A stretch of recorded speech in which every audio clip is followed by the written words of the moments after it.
Hello friends, good morning to all of you. Today I am going to start the remarks on the parallel combination of resistors.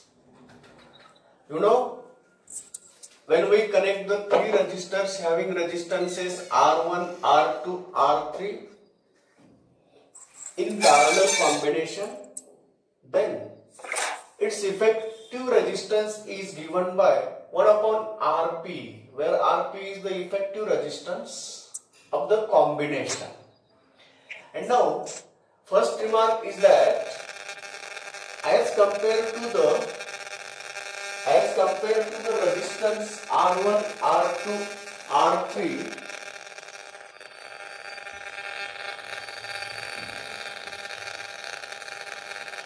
the value of the Rp is always found to be less than the least value in that combination. Least value of the resistance in that combination. उसी combination में जो सबसे छोटा है ना, उससे भी छोटा रेजिस्टेंस मिलता है Rp वाला. तो इसीलिए पहला रिमार्क हम बता रहे, Rp हमेशा लेस होता है least value in that combination. ये कॉम्बिनेशन में जो भी लिस्ट है ना, कम से स्मॉलेस्ट जो है ना, उससे भी स्मॉल होता है Rp. दूसरा है वैल्यू इन कॉम्बिनेशन.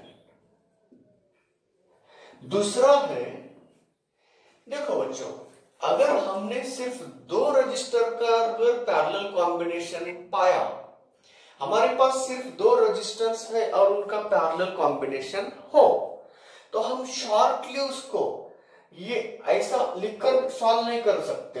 थोड़ा सा ज्यादा वक्त लगेगा. हम कम टाइम में अगर सॉल्व करना चाहते हैं तो उसको हम मैथमेटिकली ऐसा ही बोल सकते हैं. For the two register combination the Rp can be represented, Rp can be given by R1 into R2 divided by R1 plus R2. देखो ना, अगर आपके पास ये 3 और 6 ऐसे दो रजिस्टर्स पैरेलल में है, तो इनकी Rp कितना आएगा? तो ऊपर मल्टीप्लिकेशन, नीचे एडिशन कर देना. कितना आएगा?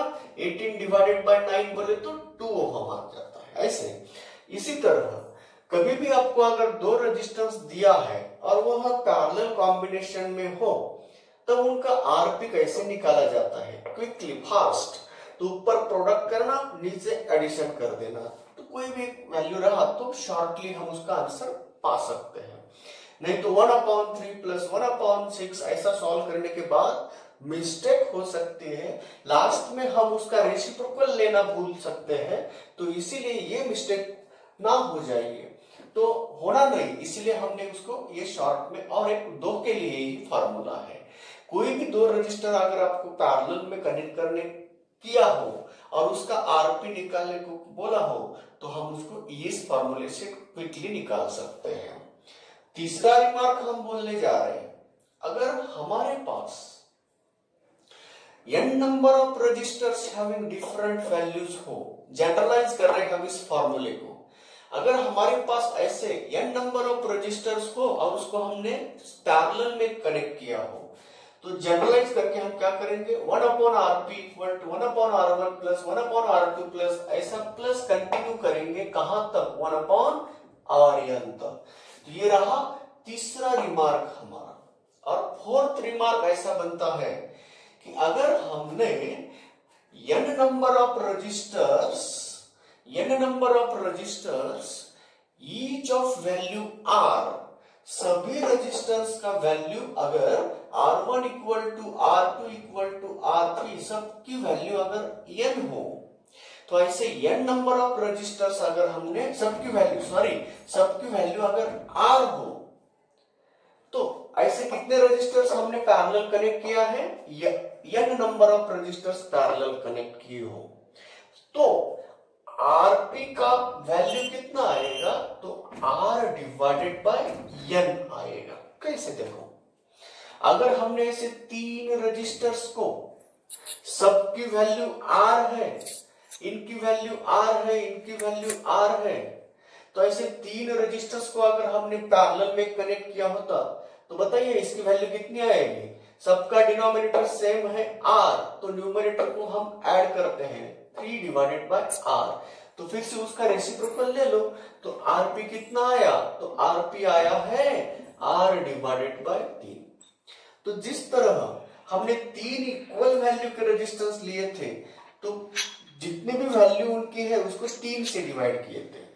अगर ईच रेजिस्टेंस की वैल्यू आपको पता है और कितने रेजिस्टेंस हमने ऐसे आइडेंटिकल रेजिस्टेंस कनेक्ट किए हैं पैरेलल में, तो उसका नंबर और उनकी वैल्यू अगर पता है तो हम उसको डिवाइड करके हम Rp निकाल सकते हैं। तो ऐसे 10 नंबर ऑफ रेजिस्टर्स हो और सबका रेजिस्टेंस 10 ओहम हो और उसको हमने पैरेलल कनेक्ट किया हो, तो उसका आंसर आएगा 10 डिवाइडेड बाय 10 बोले तो 1 ओहम बन सकता है। इसी तरह बच्चों रेजिस्टेंस जब हम पैरेलल में कनेक्ट करते हैं, रेजिस्टेंस जब हम पैरेलल में कनेक्ट कर सकते हैं तब क्या होता है, जब हम n नंबर ऑफ रेजिस्टर्स को पैरेलल में कनेक्ट कर दिया तब क्या होता है, तब डिवीजन होता है। कितने रजिस्टर्स हमने कनेक्ट किया है उससे डिवाइड करना। अगर हमने उसको सीरीज में कनेक्ट किया होता तो n से मल्टीप्लाई किया था, कल हमने पढ़ाया उसको।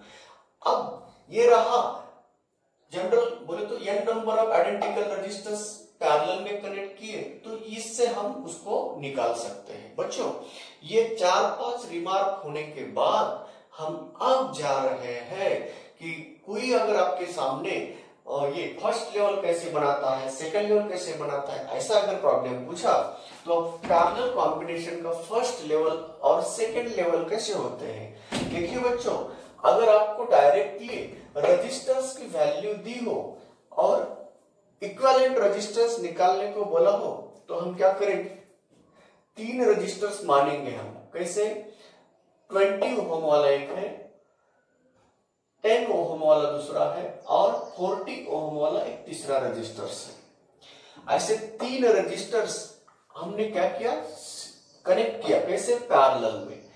देखिए R1 20 है, R2 10 है, R3 40 ओहम का है और इनको अगर हमने पैरेलल में कनेक्ट कर दिया तो ये क्वेश्चन बन सकता है फर्स्ट लेवल का।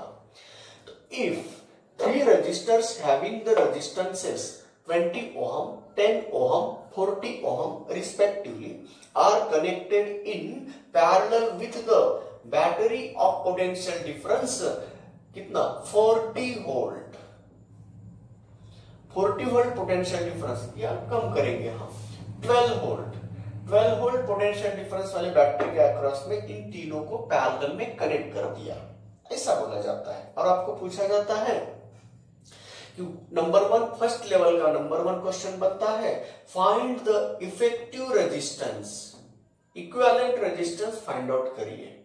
ये पहला लेवल का हो गया। सेकंड लेवल का क्वेश्चन बन सकता है, आपको क्या किया जाता है, टोटल इफेक्टिव रेजिस्टेंस दिया जाता है। अगर आपको टोटल इफेक्टिव रेजिस्टेंस दिया है, उसका रेजिस्टेंस Rp आया है 5 ओहम, है ना, तो अब कहा जाता है क्वेश्चन, अगर Rp ऐसे कितने रेजिस्टर, क्वेश्चन देखो फर्स्ट लेवल का बन गया, मैंने R1 की वैल्यू दी, R2 की वैल्यू दी, R3 की वैल्यू दी और आपको R इफेक्टिव निकालने को बोला। ये फर्स्ट लेवल का प्रॉब्लम बना, लिख के ले लो, नोटबुक के ऊपर लिख के लेना है। तो फर्स्ट लेवल का प्रॉब्लम बन रहा है, R1 दिया, R2 दिया, R3 दिया और आपको R इफेक्टिव निकालने को बोला। किस कॉम्बिनेशन का चल रहा प्रॉब्लम, पैरेलल कॉम्बिनेशन का चल रहा है। अगर इन तीनों को हमने पैरेलल कॉम्बिनेशन में जोड़ दिया और उसका इफेक्टिव रेजिस्टेंस निकालने को कहा गया तो ये फर्स्ट लेवल का बन गया। अब हम सेकेंड लेवल बना रहे हैं। अगर 3 रजिस्टर्स ऐसे हैं कि R1 यह डबल है R2 से और R3 यह ट्रिपल है किससे, R1 से, तो आपको बोला जाता है what are the values of that resistor says. If all three are connected in parallel to get the effective resistance of 5 ohm. आपको तीन रेजिस्टेंस ऐसे दिए हैं, एक रेजिस्टेंस दूसरे से डबल है और तीसरा रेजिस्टेंस पहले से ट्रिपल है, और आपको बोला जाता है अगर ये तीनों हमने पैरेलल में कनेक्ट किया होता तब उसका इफेक्टिव रेजिस्टेंस 5 ओम आया, तब उनकी वैल्यूज डिटरमाइन करो। तो ये सेकेंड लेवल बन रहा है बच्चों। तो चलिए बच्चों, अब ये तीनों रजिस्टर्स कैसे कनेक्ट कर रहे हैं, हम पैरेलल में कनेक्ट कर रहे हैं। तो देखिए R1 डबल है R2 से और R3 ट्रिपल है R1 से। तो बताइए R2 और R3 में क्या रिलेशन आया, R3 बन गया 6 टाइम्स R2 है क्या नहीं इससे। तो R2 है, R3 कितने टाइम्स है, डबल है, 6 टाइम्स है R2 से। R1 कितना है, डबल है। तो अब बताइए R1 और R2 का रिलेशन पता है, R1 और R2 का रिलेशन है, R1 और R3 का भी रिलेशन है और इन दोनों के बीच का भी रिलेशन है। तो अब बताइए यहां मैंने R1 को डबल लिया, R3 6 टाइम्स हो गया। अब मुझे R2 कंफर्म करना है। तो देखिए R2 अगर मैंने X मान लिया तो बताइए R1 कितना हुआ, 2x हुआ, R3 कितना हुआ, 6x हुआ है क्या नहीं। तो R2 को अगर मैंने x माना तो R1 हुआ डबल x और R3 हुआ 6x। ऐसे कितने रेजिस्टेंस है हमारे पास, 3 रेजिस्टेंस है। तो अब इफेक्टिव वैल्यू दी है 5, तो सभी के वैल्यू निकालो, ये सेकेंड लेवल बन रहा है। तो चलिए बच्चों कैसे निकाल सकते हैं, अगर ये तीनों रजिस्टर्स कैसा रिलेशन बना है, अभी मैंने उसको रिमूव कर दिया, आपको लिखना था वो। तो अब ये तीनों रजिस्टर्स अगर पैरेलल में है तब इफेक्टिव रेजिस्टेंस 5 ओम बन रहा है। तो चलिए अब हम क्या करेंगे, 1/Rp का फॉर्मूला तीनों के लिए यूज कर रहे हैं, 1/R1 plus 1/R2 plus 1/R3। तो चलिए 1/5, क्योंकि Rp की वैल्यू दी है, 1/5 1/2x plus 1/x plus 1/6x। तो बताइए एलसीएम कितना आएगा, 6x आ रहा है, 3 प्लस 6 प्लस 1 कितना आएगा, 10 divided by 6x equal to 1/5। तो 6x इक्वल टू 50 आया। तो 6x की वैल्यू आई 50, तो x की वैल्यू बन रही है 50 डिवाइडेड बाय 6 बोले तो 25 डिवाइडेड बाय 3 बोले तो कितना आया। तो ऐसे लिखेंगे, यही वैल्यू कंटिन्यू करेंगे। तो अगर x इतना आया तो चलिए बच्चों अब बताओ R1 कितना आया। तो R1 कितना आएगा, उसका डबल है ना। तो R1 यही रहेगा क्योंकि R1 है 2 टाइम्स x। तो x की वैल्यू अभी हमने निकाला है, तो 25 डिवाइडेड बाय 3 बनेगा 50/3, ये नहीं होगा, 50/3 ओम। तो ये आया R1 की वैल्यू। जैसे हमने x की वैल्यू फाइंड आउट की ना, तब हमें R1 मिला। चलिए R2 खुद कौन है, x ही R2 है। तो R1 मिला, तो R2 भी मिल रहा है, R2 वही x है, तो वह 25 डिवाइडेड बाय 3 ओम है।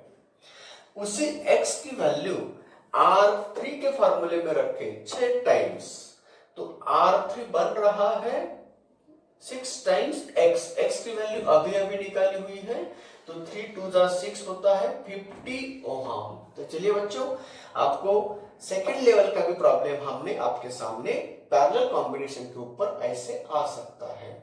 तो फर्स्ट लेवल क्या क्या होता है, सेकेंड लेवल क्या होता है, ये भी जानकारी चाहिए ना आपको, क्योंकि आपको थर्ड लेवल तक, जेई मेन वाला थर्ड लेवल तक जाता है और नीट वाला थर्ड लेवल तक जा सकता है। सिर्फ सीईटी में second level rare 1-2 question third level हो सकते हैं, मगर ये थर्ड लेवल क्वेश्चन ज्यादा इंपॉर्टेंट है नीट और जेई के लिए। चलो ये दो लेवल हो गए, अब तीसरा लेवल डिस्कस करेंगे। पैरेलल कॉम्बिनेशन के ऊपर तीसरा लेवल कैसे होता है। तो फर्स्ट लेवल का पहले बोला था, अभी मैंने सेकंड लेवल बोलते, अब थर्ड लेवल का डिस्कशन करेंगे। चलिए बच्चों, अब हम क्या करते हैं, ऐसे 3 रजिस्टर्स लेते हैं, उनके वैल्यूज दिए हैं, लिखो, लिख के ले लो, साइमल्टेनियसली लिखते जाओ। जब तीनों रजिस्टर्स दिए हैं आपको, एक की वैल्यू 20 ओम है, दूसरे की वैल्यू 10 है, तीसरे की वैल्यू 40 है, और आपको इन तीनों का पैरेलल कॉम्बिनेशन किसके साथ पैरेलल में कनेक्ट किया है, इस बैटरी 12 वोल्ट के साथ कनेक्ट किया है। तो अब क्वेश्चन क्या करते हैं पता है, find the value of current through 10 ohm, find the value of current through 20 ohm. कोई भी एक क्वेश्चन क्रिएट किया जाता है, find the value of current through 40 ohm. तो अब हमें किसी भी रेजिस्टेंस से निकलता हुआ अगर करंट चाहिए तो हम कैसे निकाल सकते हैं। ये तो बहुत सिंपल सा प्रॉब्लम बन रहा है, मगर अब हम यहाँ वैल्यूज दिए हैं ना वैल्यूज, तो हम डायरेक्टली वैल्यूज नहीं देते, उसको छुपाते हैं। उसको छुपाना कैसे, देखो, अगर यहां मैंने क्या किया, R1 यह R2 से आधा है और R3 यह R1 से डबल है, ऐसा दिया। तो R1 R2 से आधा है, R3 R1 से डबल है, इतना ही दिया। तीनों रजिस्टर्स R1 R2 R3 का रिलेशन दे रहा हूं मैं, ठीक है बच्चों, मैं वैल्यूज नहीं दूंगा, तीसरा लेवल बनाना है ना, छुपा रहा हूं मैं कुछ डाटा, आपको उसको एक्सपोज करके सॉल्व करना है। तो अगर मैंने रजिस्टर्स, 3 रजिस्टर्स में का रिलेशन ऐसा दिया, R1 R2 R3 ऐसे रेजिस्टेंसेस दिए हैं, मगर रिलेशन बता रहा हूं मैं, R1 वाला R2 से हाफ है, तो उल्टा सोचिए, R2 वाला R1 से डबल हो गया क्या नहीं, और R3 वाला R1 का ही डबल है, मतलब R2 एंड R3 कैसे हो गए, इक्वल हो गए, यहाँ पे हो गए ना। तो अब यहाँ इक्वल हो रहे, इसलिए हमें क्या करना है, हम यहाँ थोड़ा सा चेंज करते हैं, ठीक है बच्चों। अब यहाँ R2 अगर R1 से डबल आ रहा है, तो R3 को हम क्या करेंगे, R1 से ट्रिपल करेंगे। तो बताइए, R2 बन गया 2 टाइम्स R1 और R3 बन गया कितना, 3 टाइम्स R1। तो हम पकड़ेंगे R1 को X मानेंगे, तो R2 बन गया 2X और R3 बन गया 3X। तो ऐसे 3 रजिस्टर्स अगर 12 वोल्ट बैटरी के साथ अगर पैरेलल कनेक्ट किए होते, तो what are the different values of current through respective resistances R1 R2 and R3, okay. तो ये हो गया थर्ड लेवल का प्रॉब्लम। तो चलिए, अब इनमें कुछ रेजिस्टेंसेस ऐसे दिए हैं, रिलेशन बनाकर दिए हैं और उनको पैरेलल में कनेक्ट किया है। तो चलिए अब इसको सॉल्व करेंगे, थर्ड लेवल पूरा हो जाएगा पैरेलल कॉम्बिनेशन के ऊपर का। तो चलिए बच्चों, अब हम फॉर्मूला यूज करेंगे करंट का। देखो, ये है R1, ये है R2, ये है R3, ऐसे अगर रेजिस्टेंस हमने बैटरी 12 वोल्ट के साथ कनेक्ट किया हो, ये है R3, तो इसके थ्रू जाने वाला करंट हमें निकालना है, I1 कितना है, I2 कितना है, I3 कितना है। तो चलो हमें निकालना है, क्या निकालना है, current through each and every resistance के बारे में जानकारी पाना है। तो टोटल करंट हमें पहले निकालना होगा। तो बताइए बच्चों, इन सब का इफेक्टिव रेजिस्टेंस कितना है वो पहले निकालो, बाद में सबके अक्रॉस का पीडी तो आपको पता है, इसके थ्रू जाने वाला करंट कितना होगा, इसके थ्रू जाने वाला करंट कितना होगा। अगर आपने टोटल करंट निकाला तो टोटल करंट के हम क्या कर सकते हैं, उसको डिवाइड कर सकते हैं। तो ये अब चलो I1 को हम ऐसा लिख सकते हैं, I1 इक्वल टू, ठीक है। अब इसका इफेक्टिव रेजिस्टेंस कितना आएगा वो निकाल कर, चलिए RP आ रहा है कितना, 1 upon R P equal to 1 upon X plus 1 upon 2x plus 1 upon 3x, है ना। तो कितना आया, चलिए बच्चों कितना आया, 6x आ रहा है ना, तो यहाँ पे 6 हो रहा है, यहाँ 3 हो रहा है, यहाँ 2 हो रहा है, 1 अपॉन आर पी आया। तो बताइए कितना आएगा, कितना आएगा इफेक्टिव रेजिस्टेंस। नहीं तो ऐसा करेंगे, इसके थ्रू जाने वाला करंट आपको निकालना है, इसके थ्रू जाने वाला करंट आपको निकालना है, इसके थ्रू जाने वाला करंट I1 को हम ऐसा निकालते हैं V अपॉन R1, है ना। I2 को कैसे निकालेंगे, I2 को कैसे निकालेंगे, V अपॉन R2। I3 को कैसे निकालेंगे, V अपॉन R3। क्यों, आपको सबके अक्रॉस का पीडी पता है 12 वोल्ट, तो इसके थ्रू जाने वाला करंट बोले तो पीडी अपॉन रेजिस्टेंस, इसके अक्रॉस का करंट बोले तो पीडी अपॉन रेजिस्टेंस, इसके अक्रॉस का करंट बोले तो पीडी अपॉन रेजिस्टेंस। तो अब टोटल करंट अगर आपको निकालने को बोला, टोटल करंट, तो आरपी निकाल के उसको देना है। तो चलिए बच्चों, अगर आपको 1 अपॉन आरपी दिया तो ये कितना आया बच्चों, ये एडिशन कितनी आएगी, 11 अपॉन 6x आ रहा है। तो आरपी बन रहा है 6x डिवाइडेड बाय 11, तो इतना रेजिस्टेंस आ रहा है, इफेक्टिव रेजिस्टेंस आरपी आ रहा है। तो करंट आई की वैल्यू हम निकालेंगे, करंट आई कितना आ रहा है, तो V अपॉन आरपी आएगा। तो सबके लिए V सेम है ना। तो चलिए अब यहां V अपॉन R1 कितना हो रहा है, देखो I1 की वैल्यू निकालने के लिए हमें क्या करना होगा, यहां V की वैल्यू निकालना होगा। तो अब बताइए बच्चों, सबके लिए जब पीडी समान है तो करंट भी कैसे बनता है, उसके अकॉर्डिंग डिफरेंट होगा। तो अगर टोटल करंट I हमें पता है और दिया I को मान रहे हैं हम, टोटल करंट I के टुकड़े करना है, हम I के कितने टुकड़े करने वाले हैं, हम 3 टुकड़े करने वाले हैं।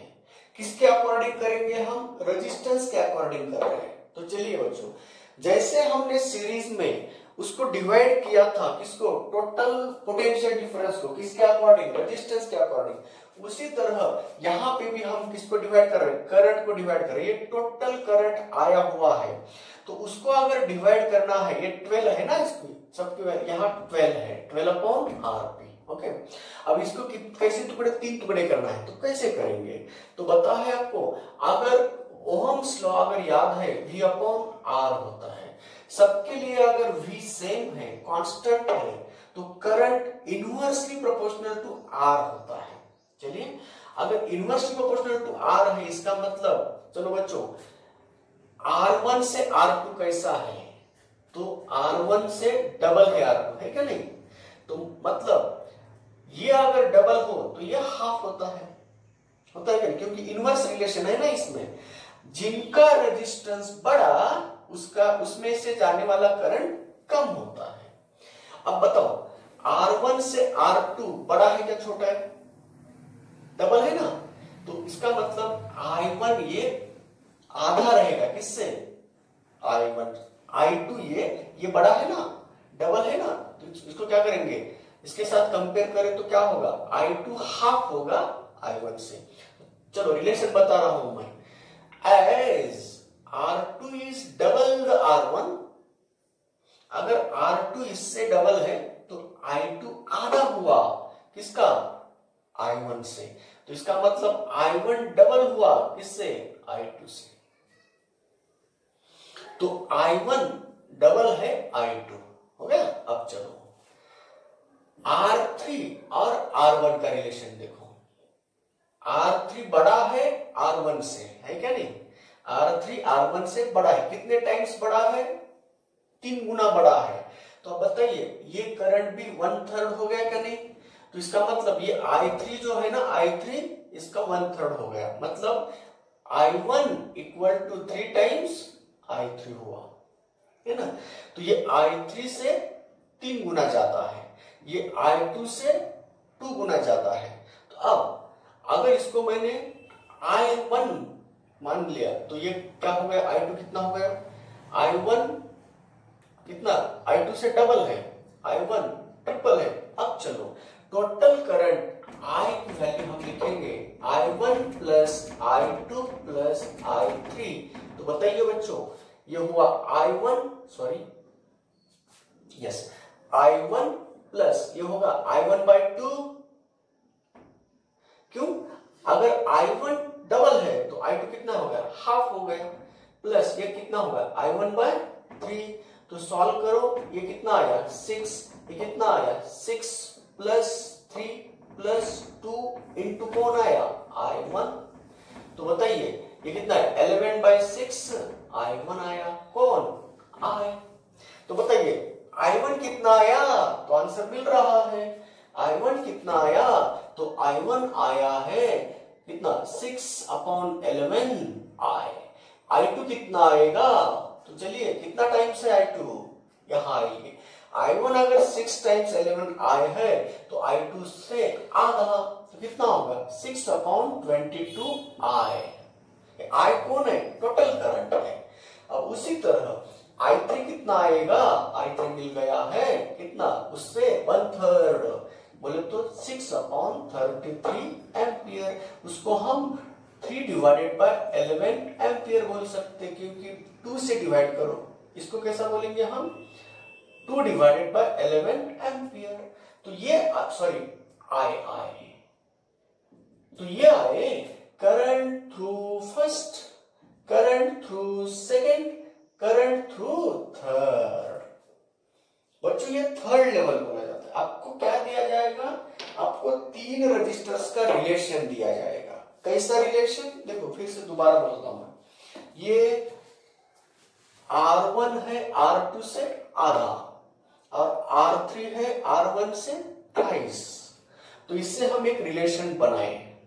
सोचिए R1 को हमने x माना, तो R2 कितना हुआ, देखो ना R2 कितना होगा डबल 2 टाइम्स x, और R3 कितना होगा खुद टाइम्स है, तो R3 कितना है 3 टाइम्स x बन गया। तो रिलेशन रेजिस्टेंस का मिल गया। अब हमें सभी के थ्रू जाने वाला करंट हमने मान लिया I है, वो बैटरी सेंड आउट कर रही है उतना करंट, ये 12/RP से निकाल सकते हैं। तो अब बताइए मुझे इंडिविजुअल रेजिस्टेंस के थ्रू जाने वाला करंट टोटल करंट के कंपैरिजन में निकालना है। तो अगर यहां से करंट I1 जा रहा है तो उसको हम कैसे निकाल सकते हैं, V/R1 से। यहां से करंट I2 जा रहा है तो उसको ओहम्स लॉ से V/R2 से। इसका करंट कितना जा रहा है, I3 जा रहा है V/R3 से।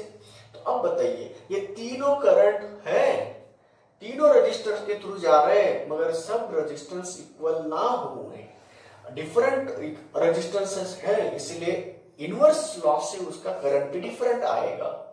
जिनका रेजिस्टेंस बड़ा होता है उसके थ्रू जाने वाला करंट उतना ही कम होता है, जिनका रेजिस्टेंस कम होता है उसके थ्रू जाने वाला करंट ज्यादा होता है। चलिए बच्चों सबसे छोटा कौन है, R1 है, तो उसके थ्रू जाने वाला करंट बड़ा ही होता है, मैंने मान लिया I1 है। ओके, अब उससे दुगना कौन है R2, तो R2 के थ्रू जाने वाला करंट आधा होता है, तो I1/2 हुआ। और उससे 3 गुना ज्यादा रेजिस्टेंस R3 है, उतना ही करंट कम होता है, 1/3 होता है, I1/3 आया। तो ये डायरेक्टली तुम रिलेशन से यूज कर सकते हैं। ये इतना रिलेशन बनाकर हमें ये लिखने की जरूरत नहीं है, डायरेक्टली शॉर्टकट जा सकते हैं। तो रिलेशन से करंट डिवाइड करो और इसको सॉल्व करते जाओ, मगर रिलेशन करना चाहिए। मैथमेटिशियन उसको क्विकली अंडरस्टैंड कर सकता है, मगर नॉन मैथमेटिशियन को दिक्कत आती है रिलेशन कैसे बनाना। तो जैसे उन्होंने दिया उससे रिलेशन बनाओ और उसके इनवर्स अकॉर्डिंग करंट के रिलेशंस बताओ। रेजिस्टेंस जिनका 3 गुना है उसके थ्रू जाने वाला करंट 1/3 होता है, रेजिस्टेंस अगर डबल है तो उसके थ्रू जाने वाला करंट 1/2 होता है। तो इसी तरह करंट का रिलेशन हमने बोला, तो ये उतना I1 के कंपैरिजन में आया। तो I1 इतना आया है 6/11 टाइम्स टोटल करंट के बारे में। तो ये आया करंट, टोटल करंट का रिलेशन I1 के साथ, तो मैंने उसको यूज किया। तो मुझे पता है I1 अगर टोटल करंट का इतना पार्ट है, 6/11 टाइम्स I करंट आ रहा है, तो I2 इतना आएगा, I3 इतना आएगा। तो how much current should pass through the different register से, अलग अलग रजिस्टर से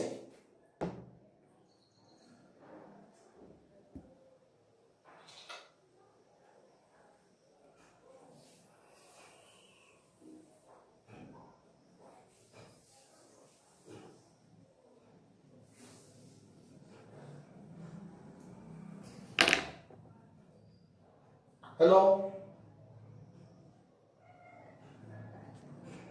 techniques made by the human being ने बनाए हुए टेक्निक से हम अलग अलग प्रॉब्लम्स को सॉल्व करते हैं। तो इसी तरह आज हम पैरेलल कॉम्बिनेशन पूरा हुआ, अब हम मिक्स्ड कॉम्बिनेशन के ऊपर कुछ अलग अलग तरीके के प्रॉब्लम्स लेने वाले हैं।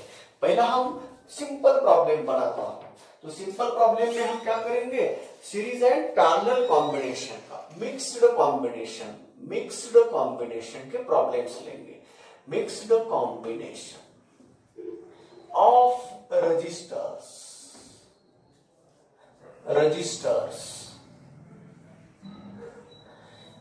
तो चलिए अब इसमें दिक्कत क्या आती है, किसको सीरीज में बोला जाता है, किसको पैरेलल में बोला जाता है, ये समझना चाहिए। तो चलिए सिंपल सा प्रॉब्लम ले रहा हूं। तो बच्चों ये रहा आर है, ये रहा आर है, ये रहा आर है, आर है, आर है, आर है। इन दोनों को हमने वायर से जोड़ दिया, इन दोनों को हमने वायर से जोड़ दिया। ए एंड बी, ये दो जंक्शन है बी एंड ए। तो आपको पूछा जाता है find the resistance between A and B, effective resistance between A and B निकालिए। तो ये रहा सिंपल सा क्वेश्चन, आंसर बोल सकते हो उसका। तो पहले पता करो बच्चों, क्या ये तीनों रजिस्टर सीरीज में है, उसका आंसर है ना। क्या ये दो रजिस्टर सीरीज में, उसका आंसर है ना। तो अब क्या ये दो रजिस्टर सीरीज में है, तो उसका आंसर ना तो आया है। अब तीनों पैरेलल में है क्या, देखो ये जंक्शन को पहले रजिस्टर्स का एक टर्मिनल कनेक्ट है, तो ये इसी ही जंक्शन को बचे हुए दो रजिस्टर्स का ही जंक्शन ज्वाइंट है। तो तीनों के तीनों रजिस्टर्स का एक ज्वाइंट, ये टर्मिनल, ये नाम के जंक्शन को कनेक्ट है इस वायर के द्वारा, और बचे हुए दूसरे टर्मिनल्स, उन्हीं तीनों रजिस्टर्स का दूसरा टर्मिनल इस वायर के द्वारा बी जंक्शन को कनेक्ट किया है। तो बताओ ये तीनों रजिस्टर्स में कितने जंक्शन कॉमन आए हैं, ये तीनों रजिस्टर्स में सिर्फ दो जंक्शन कॉमन आए हैं। इसका मतलब ये तीनों के तीनों किस कॉम्बिनेशन में आए, पैरेलल में आए। तो आरपी इक्वल टू बन गया कितना, आर अपॉन 3। तो इसका आंसर आया आर अपॉन 3 बना। तो ये दिखने में दिखता अलग, होता दूसरा होता है। दिखने में सीरीज दिख रहा है मगर हो रहा है कैसे, पैरेलल में। ये कंफ्यूज करने वाला, जैसे दिखता है वैसे होता नहीं, ये फंसाता है। तो ये एक प्रॉब्लम बन गया। दूसरा प्रॉब्लम बना रहे हम, है ना। अब दूसरा प्रॉब्लम ऐसा आता है बच्चों, थोड़ा सा हटकर है। तो ये है, ये है, ये है और ये है, ये है ए एंड यहां है बी। तो find resistance between A and B. देखो बच्चों, R R R R R R R है। तो बताओ resistance through between A and B कैसे निकालेंगे, यहां मिक्स्ड कॉम्बिनेशन है। देखो कैसे निकालेंगे, इन दोनों का है सीरीज कॉम्बिनेशन, इन दोनों का है सीरीज कॉम्बिनेशन। तो इन दोनों का हो गया 2R, इन दोनों का हो गया 2R। तो इस 2R के साथ A वाला पैरेलल है, तो 2R और R पैरेलल हुआ तो कितना बनेगा। तो डायरेक्टली निकालो, ऊपर प्रोडक्ट नीचे एडिशन। ऊपर प्रोडक्ट कितना आया, तो इन दोनों का पैरेलल कॉम्बिनेशन, तो सिमिलरली इन दोनों का भी पैरेलल कॉम्बिनेशन है। तो ऊपर प्रोडक्ट होता है 2r², नीचे एडिशन होती है 3r, एक r गायब हो गया, एक r, देखो ना प्रोडक्ट आ रहा है 2r² और एडिशन आ रही है 3r, r गेट कैंसल, तो आया 2r डिवाइडेड बाय 3, तो इनका रेजिस्टेंस आया 2r डिवाइडेड बाय 3 और इनका रेजिस्टेंस आया 2r डिवाइडेड बाय 3। तो बताओ ये ऐसा हो रहा है क्या नहीं, सिंप्लीफाइड सर्किट हो रहा है क्या नहीं, ये आया 2r/3, ये भी आया 2r/3, तो बता इन दोनों का फिर कौन सा कॉम्बिनेशन हुआ, सीरीज हुआ, तो इन दोनों का सीरीज हुआ बोले तो कैसा, बताइए डबल, तो कितना आया, तो आंसर आया RAB का आंसर हमारा फाइनल आंसर आया 4r डिवाइडेड बाय 3। ये सिर्फ पैरेलल था, ये मिक्स्ड वाला कॉम्बिनेशन बन गया। अब थोड़ा सा डिफिकल्ट बोले तो कैसे, यहां मंकी का मेथड यूज करते हैं। मंकी कोई अगर उसको खाने के लिए कोई फ्रूट दिया तो मंकी एक तरफ से पूरा खा लेता है, एक बार खाने के लिए वो चुन लिया ना उसका एरिया, उसके थ्रू लेता है, ऐसा पकड़ के खाता है वो हाथ में, आदमी के जैसा नहीं खाता है वो। तो उसी तरह हम अब अगला प्रॉब्लम लेने जा रहे हैं कि अगर हमारे पास सीरीज एंड पैरेलल कॉम्बिनेशन में इनफाइनाइट नंबर ऑफ रजिस्टर्स हो तो क्या करें।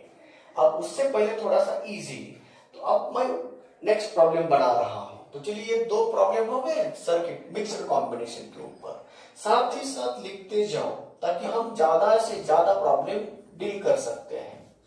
तो अब नेक्स्ट क्वेश्चन बनता है, एक सीरीज बनाते हैं, ऐसे सीरीज बनाते हैं कि ज्यादा से ज्यादा रजिस्टर्स हो उसमें।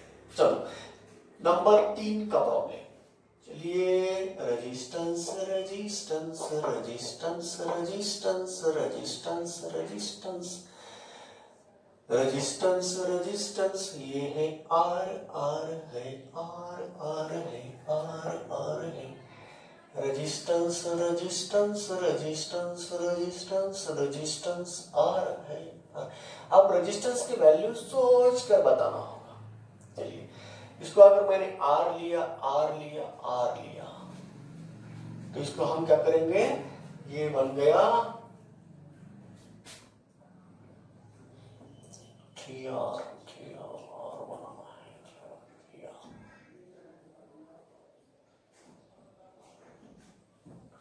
नहीं कितना होगा, 3R यहां से आ रहा है, इसके साथ उसका R चाहिए, तो 3R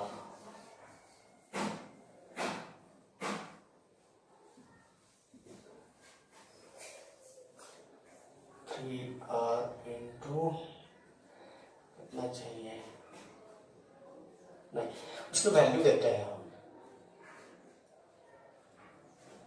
2 ओम, 2 ओम, 2 ओम, ओके ये रहा, इसको 3 ओम, 2 ओम, 2 ओम, 2 ओम, 2 ओम, 3 3 2 2, ऐसे प्रॉब्लम। ये सबका 2 ओम, 3 ओम, 3 ओम, 3 ओम, 3 ओम, 3 ओम, 3 ओम, ये खड़े जो है ये 3 3 3 है, ये 2 2 2 2 सब 2 2 ओम के रेजिस्टेंस है, और यहाँ ए पॉइंट है, यहाँ बी पॉइंट है। बताइए resistance between the point A and B निकालने को कहा जाता है।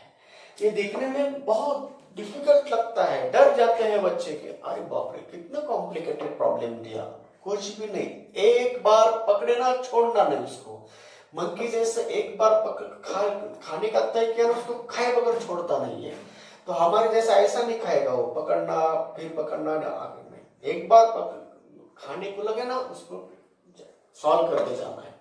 पकड़ो, कहां से पकड़ना है देखिए बच्चों सोच कर। अब हम इससे इन दोनों का सीरीज बोल सकते हैं क्या, नहीं, क्योंकि ये जंक्शन सिर्फ दोनों के लिए कॉमन नहीं है, तो ये दोनों सीरीज नहीं है या पैरेलल नहीं है, ये दोनों पैरेलल नहीं है ना सीरीज नहीं है। अंदर जाने के लिए ये कुछ नहीं कर सकते, हम इधर से कुछ नहीं कर सकते, अंदर जाने के लिए इधर से प्रयास करो, ये दोनों ना सीरीज ना पैरेलल, ये दोनों ना सीरीज ना पैरेलल। अंदर जाने का इधर का पाथ बंद है, हम इधर से जाएंगे, इधर से जाने का प्रयास कर रहे हैं। बताइए बच्चों, ये तीनों का रेजिस्टेंस कितना आया? इन तीनों का रेजिस्टेंस आता है 6। क्यों? ये तीनों किस कॉम्बिनेशन में है? ये तीनों है किस कॉम्बिनेशन में? ये तीनों है सीरीज कॉम्बिनेशन में। अगर ये तीनों सीरीज में हो तो इफेक्टिव रेजिस्टेंस कितना आया? तीनों की एडिशन कर दो, 6 आया, 6 ओहम बन गया ना। अब अगर ये 6 ओहम रेजिस्टेंस है, ये अब इसको हम इधर ऐसा बोल सकते, ये 6 ओहम रेजिस्टेंस है, किसके पैरेलल में है? 3 के क्रॉस में पैरेलल है।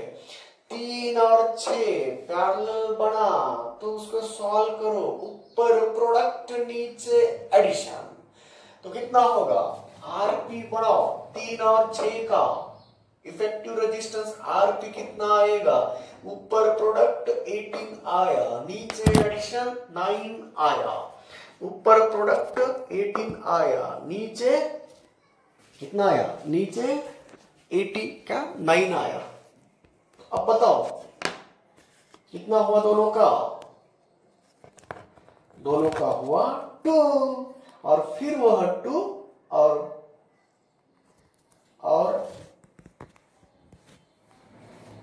दोनों 2 कितने हुए थे? ओ कितने हुए?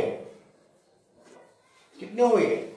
इन दोनों का 2 आया, ये वाला 2, और फिर ये दोनों किस कॉम्बिनेशन में आए? सीरीज में आए।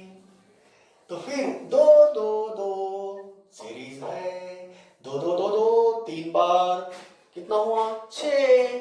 तो वो 6 और ये 3 किस कॉम्बिनेशन में आया? पैरेलल में। कितना हुआ? फिर 2 हुआ, और वो आने वाला फिर दोबारा 2।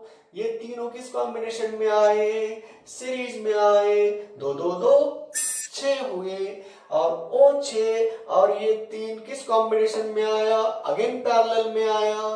तो पैरेलल में 3 और 6 का इफेक्टिव रेजिस्टेंस कितना हो जाता है? कितना हो जाता है? हाँ बोलिए, कितना हुआ? कितना हुआ बोलिए? 3 6 हुआ, ये 2 हो गया, और ये 2 और ये 2 कितने हुए? बताओ लास्ट में कितना आंसर आया? कितना आया? तो आर ए बी आया 6 ओहम। तो ये हमारा आज के मिक्स्ड कॉम्बिनेशन का तीसरे क्वेश्चन का आंसर हमने निकाला।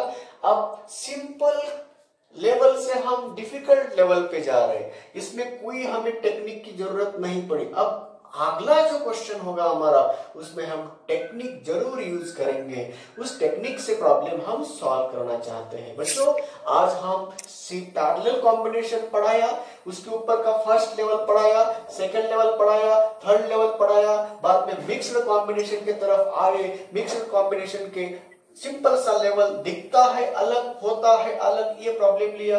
बाद में मिक्स्ड कॉम्बिनेशन का प्रॉब्लम बनाया, बाद में अब मिक्स्ड में ही थोड़ा सा डिफिकल्ट कॉम्प्लिकेटेड प्रॉब्लम बनाया। अब हम इनफाइनाइट के भी प्रॉब्लम बनाएंगे। आज के लिए यहाँ रुकेंगे, तो कल मिलेंगे फिर दोबारा। Bye bye.